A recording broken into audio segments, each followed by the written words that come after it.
This is Women in PR, a weekly podcast about inspiring women that have embraced PR and made it shine, changing it for the better every day. It's about mentors, founders, researchers, role models, leaders. I am Anna Adi. Women in PR is brought to you by Quadriga University of Applied Sciences in Berlin and professionalpodcasts.com. Is PR a feminine profession? And if it is, what does that mean? In this episode, we'll be discussing the so-called pink ghetto, the feminization of public relations and its effects. This week's guest is Dr. Liz Yeomans. She's been working with Leeds Business School at Leeds Beckett University in England since 1994. Having had an extensive career in government and local government communications before that. She's also the author of a book called Public Relations as Emotional Labor, in which she discusses how, when, and why emotionality applies to public relations and how this influences our understanding of the profession's ethical responsibilities. Liz, thank you so much for your time and welcome to the show. Thank you for inviting me, Anna. It's a pleasure. Now, Liz, in your recently released book, you speak a lot about public relations as emotional labor. What are the characteristics of emotional labor and how do they apply to PR? Okay, well, the theory goes back to a sociologist who wrote in the 1980s, 1983, published a book, The Managed Heart, Commercialization of Feeling. This was Ali Russell Hochschild, who's still around, I believe. And she coined the term emotional labor to refer to jobs that involve face-to-face interaction with the public, the need for people in those jobs to manage their own emotions and displays of feeling, to elicit a desired emotional response in other people. And another characteristic is that it allowed the employer, through training and supervision, to exercise a degree of control. So there are sort of cultural features involved in that. And her classic study looked at the Delta airline cabin crew, most of whom were women. And she maintained that because half of women's jobs called for emotional labour, that it was very much a women's issue, and it particularly related to those who were kind of trained or socialised for this kind of work, who came from the middle classes, especially in Anglo and Northern European cultures, where traditionally there was a high degree of emotion management. So this was her thesis. It was very much driven by a kind of Marxist worldview, in which she contended that it wasn't the factories making things that created this sort of phenomenon, but it was about this, this exercise of involving face-to-face interaction and the management of feeling, which she said had negative consequences. This was for status, identity, and also it could lead to a loss of self, a loss of a sense of self. So it was a very, very critical piece of work that she created, but it spawned a huge range of studies that have been done since the 1980s. And in more recent years, there's been a kind of renewed interest in this research because it applies to so many occupations. While she was focusing on, cabin crew, there have been lots of studies looking at people in call centres, in those very, very clear-cut service industries. But in more recent years, there's been a focus on professions. And the focus on the professions, such as law and medicine, and from my point of view, public relations warrants that sort of renewed interest, I think. What it actually means for those people in those service face-to-face roles. And in public relations, that's people who are providing the services in agencies, and this is my main focus. Right. So you say you look into agencies in particular. Does this thesis of emotional labor that you have implies that women would be expected to almost have a duty of care for their clients when their male colleagues will not? To a certain extent, it does imply that, particularly when we see the segregation, what's called the gender segregation, but is actually segregation by sex role or by sex. So we look at men and women, we look at what they're doing in public relations, and for some years now, there's been this split. Those who are doing a lot of the relational work and doing a lot of the technical work, doing a lot of the day-to-day work are women who are employed in large numbers in agencies at the junior through to middle levels, some making it beyond that middle level, but far fewer women are making it to board level. And therefore, we have a split in the UK, for example, 64% women, versus 36% men as a whole.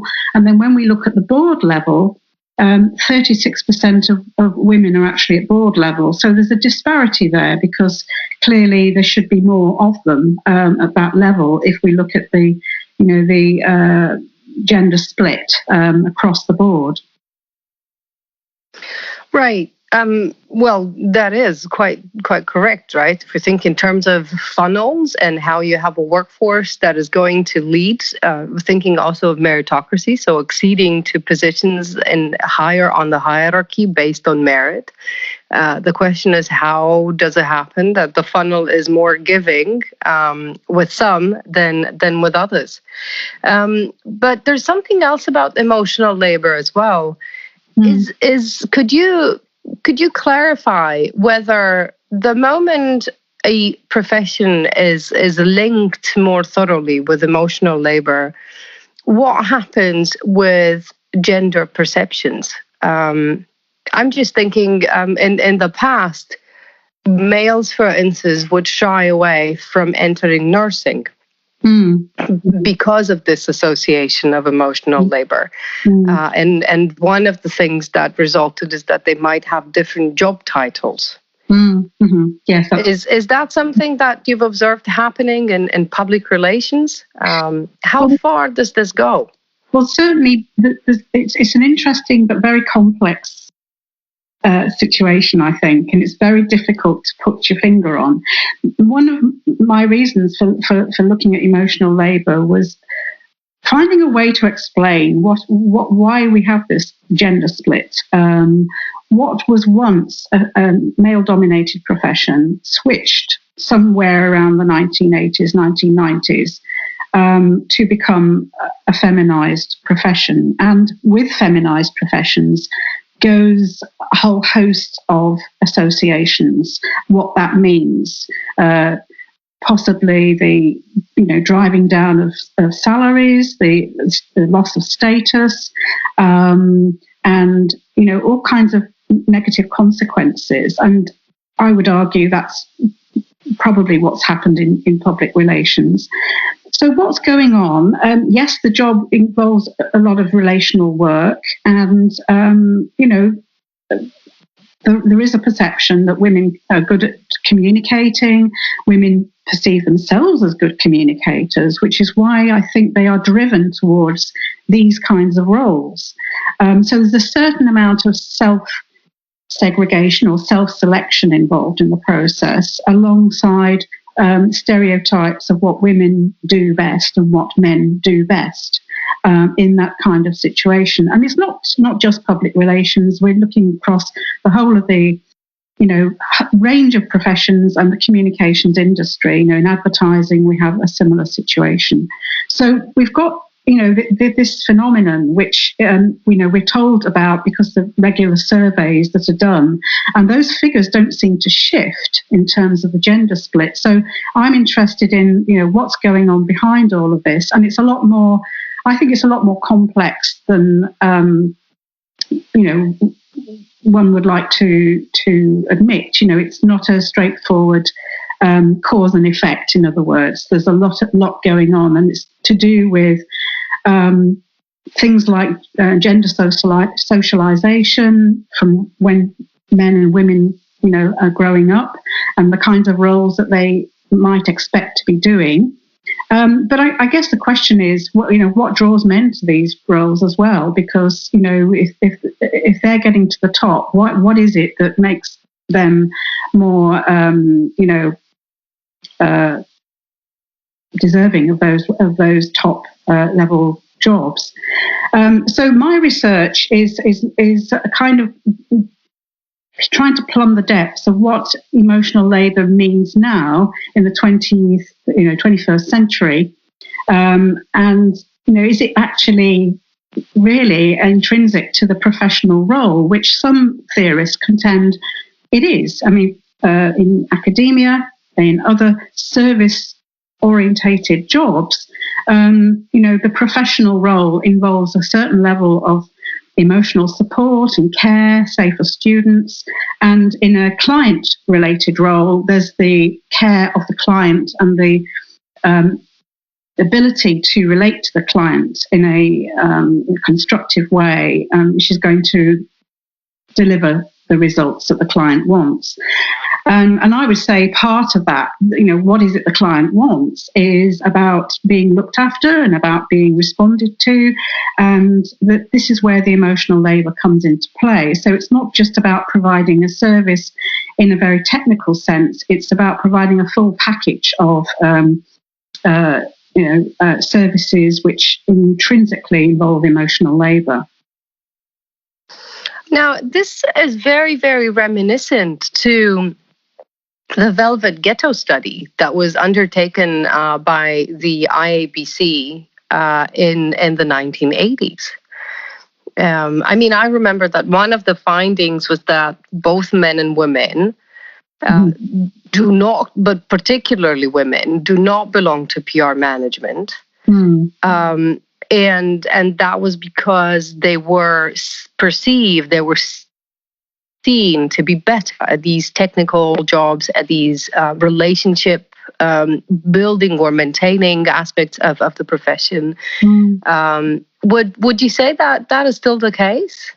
It probably is the case, but I would doubt whether anyone would want to talk about it in such an explicit way. Certainly, I think practitioners are not these issues in a very explicit way. For example, a piece of research that came out in 2017 was trying to understand the reason for the gender pay gap in the UK PR profession. And this was a piece of qualitative research conducted by the CIPR. And this was actually looking at what it was that created problems for women who were trying to get to the higher levels within the profession. What were the factors? And I think the majority of the interview participants were agency people. I'd have to check on that, but I believe they were. And there were a whole range of factors involved, in why they were not getting hired or promoted. And one of the factors put forward was, or reasons put forward, was something called unconscious bias. Now, unconscious bias has become a kind of popular term that's used in relation to inequalities in hiring and promoting people, not just from a gender perspective, but from a diversity perspective as a whole. Why it is that, say, for example, people from ethnic minority backgrounds are not being hired or promoted. And in this piece of research, unconscious bias was mentioned. And in other words, men who were at the top of the profession or running their own businesses or comprising board members, largely comprising board members, were hiring people in their own image. They were hiring people like themselves who they knew could do a job. But also in doing so, they were perhaps making some assumptions, stereotypical assumptions about women's capability to do those jobs, and this was considered to be a factor, as I said, in why women were not getting there. So there is perhaps this unconscious bias is a little bit of a polite term for really discrimination. It's what we're talking about, and unconscious bias is a kind way of saying it. In other words, people should be well aware that they can't make discriminatory decisions when hiring and promoting staff, but perhaps some lack of awareness around that could be a reason. I don't know. But this is a term that's bandied around quite a lot. And there are lots of other factors. So assumptions about, related to that, which is assumptions about women's caring role, either for children or for elderly parents or whatever, that they might not want to go for a higher level job because of that, or because they, they're reaching a too senior age, so those sorts of reasons. Then we have, but we have a clear gap in the gender pay gap data that's come out of the industry. There is a gender issue, because once everything's been taken into account to do with women's career patterns, such as part-time work, career breaks to have families, all kinds of factors taken into account, there is still a pay gap of around, I think, £5,000 to £6,000 in the UK, which cannot be explained. And this is where the gender issues come into play. There can be no other reason other than the fact that women are women, and therefore gender ideology and beliefs about women and what they can and cannot do come into play. So how do we get out of this unconscious bias? I mean, in a sense, the term seems to be excusing itself and ourselves, saying that you do not realize you're doing this. It's a mistake that you're not willingly committing. So how do we move on from here? You teach, or at least you used to teach for quite a lot of years in academia. Mm-hmm. You're carrying out research. How would you see us moving out from this corner where history and practice has brought us?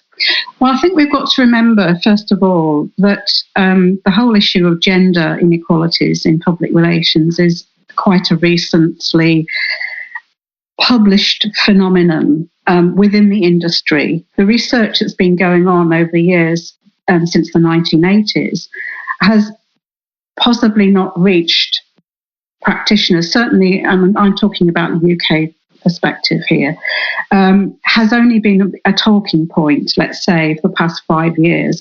And when we look back at past surveys, state of the profession surveys in the UK, there's been all kinds of excuses as to why there's this gender split that I talked about earlier. Why it is there are so many women and yet they're not realising their potential and not reaching these top roles. And they've been explained away. But in the last few years, and it's partly to do with the fact that there are some women breaking through, and there have been presidents of the CIPR. The last two presidents of the CIPR have been women. So there's been a lot more focus on, why, research as to why these things are happening. So it's because it's being talked about, I would say that's a good thing.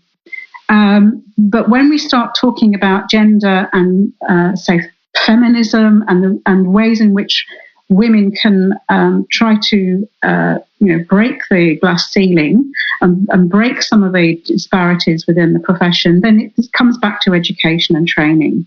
And I can't see any way out of that. And I'm not sure that universities have been grabbing hold of this as much as they should have done.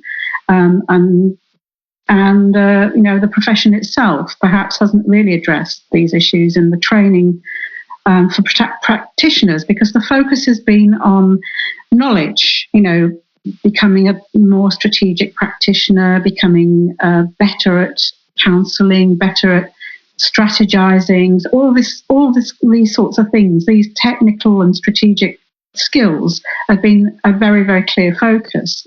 But a little bit like some of the other social questions around PR, such as ethics, the debates have only recently come to the fore, I think, within the practice. But I think that the research and the practice should be kind of informing each other, and we need to have those discussions. I mean, on the positive side, there are women's networks that are being revitalised. In the UK, Women in PR is one of them, and that's part of a global network of country related networks. There's one in Germany, there's Women in PR Deutschland, for example. There's an organisation called Global Women in PR. So these are now starting to connect, and I think try to provide some focus for women who want to gain these leadership roles. And there are ways in which they can do that through mentoring schemes and networking with other women. But I mean, these are self-help schemes, and I will say that perhaps they could do a lot more to encourage junior practitioners and really reach out to junior level people, women, to encourage them to do similar things. It's not just, in other words, for senior level women, which currently this is the situation, but hopefully that will change. But coming back to what we can do in education, I think universities can do a lot more to focus on what the job's really about, and what's required, and also what kind of barriers women might face. Those I don't think have been really discussed. It's interesting that you mentioned advising, and that made me think of something completely different. We were talking about the glass ceiling and breaking through the glass ceiling, which is, in a sense, all in a way of Grünig's excellence theory, right? About empowering the public relations practitioner, the function, in particular, the senior practitioner. Also a product of IABC research, like the Velvet Ghetto was.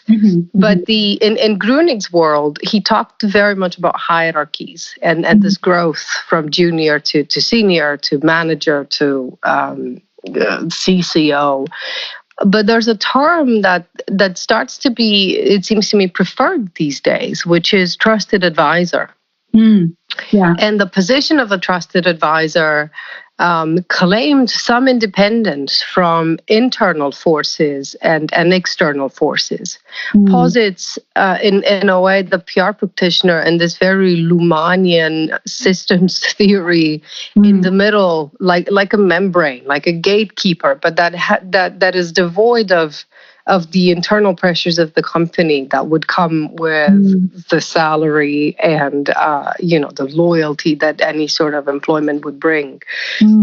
What do you make of this? Is calling us trusted advisors taking us away from the challenges that the feminization and associations of emotional labor are bringing?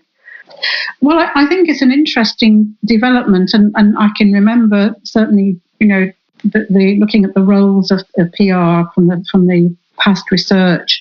The advisory role was one of them, and the use of the term trusted advisor is a term that practitioners would use. Those I have talked to through my own research use that term.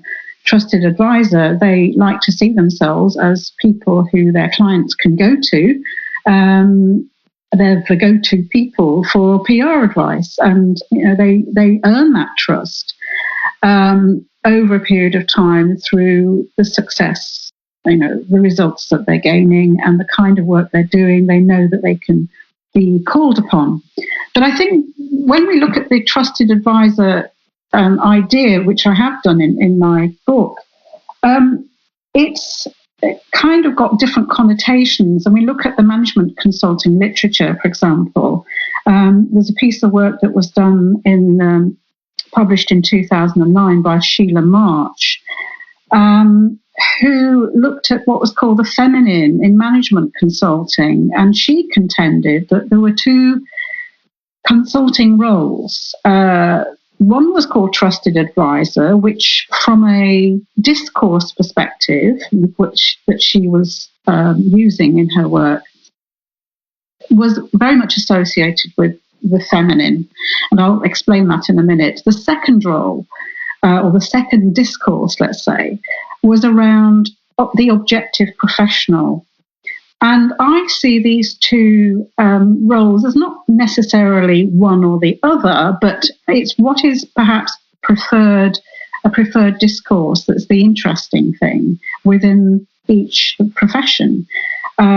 So what she was arguing in her book, that the trusted advisor, which involved the role of relational work, doing the relational work, the emotional work, involving a degree of empathy and understanding, was very much a kind of feminine discourse, but it was being taken over by, in management consulting, you can see here some interesting kind of comparisons, trying to be more taken more seriously, trying to be more, robust in its kind of predictions, perhaps.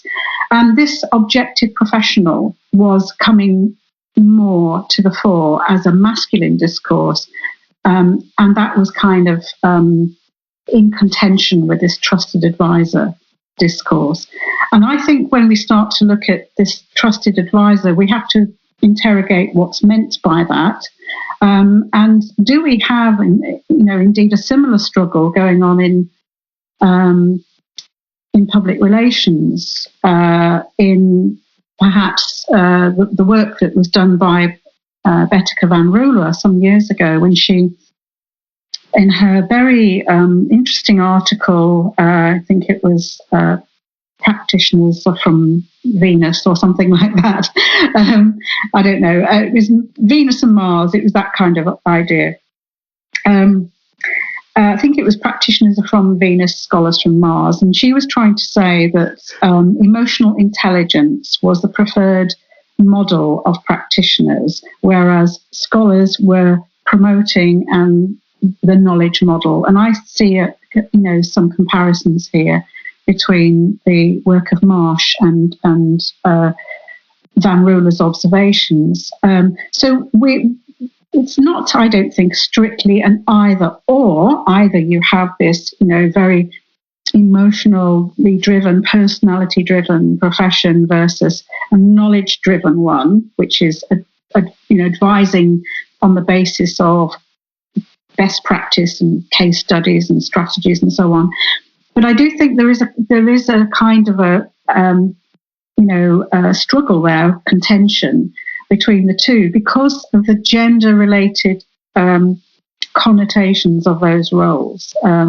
So I don't know whether that makes sense, but I think that there's something to be said about trusted advisor in public relations. And my view is that it's, and certainly based on my own research, this relates to the role of educating, which a lot of consultants use in their client relations, educating them about PR, what it does, what it can do, particularly the media relations role, probably now more often nowadays, the social media education that's required, and how you demonstrate that and how you show that this can, be a course of action, a good course of action for the client. So educating and empathizing, in my view, are very much related to the trusted advisor role. Now, whether that's considered by practitioners to be feminine relational practice, I don't know, but it seems to me that the sorts of discourses that go along with that role are feminine, and the masculine ones are very much around, results, the return on investment, the hard evidence of something working. Whereas, what we have to do in order to get there, the relational work in order to get to that point, is, arguably more feminine in its in the kind of processes that are used. So, sort of to leave it here as it is, looking at all these elements of disruption, as we've seen in the economy with new models, social media, for instance, on the media side of things. If we had thought that trusted advisor might be a disruption of the management model, we might just have to look at it in a very different way moving forward. It might just call things in a different way and help, but also perpetuate some of those characteristics that of emotional labor, as you've indicated, that we might just really want to shake off. There's plenty of food for thought from this.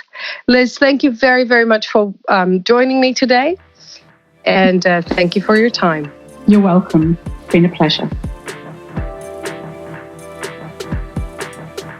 Next week, we'll continue with our insights into research and go all the way to Australia to meet with Dr. Christine Demetrius of Deakin University. We'll talk about the politics of gender and how they were seen at play in cases of sexual harassment involving Australian PR practitioners. Women in PR is brought to you by Quadriga University of Applied Sciences in Berlin and professionalpodcast.com. To learn more about the show and my guests, do check out the show notes. And if you liked it, by all means, share it. If you have comments and suggestions, find me on Twitter and LinkedIn. My biggest thanks go to Migo Feke and Regina Krane, my team at professionalpodcast.com. Without them, this podcast wouldn't be here now. I am Anna Adi. Thank you for listening.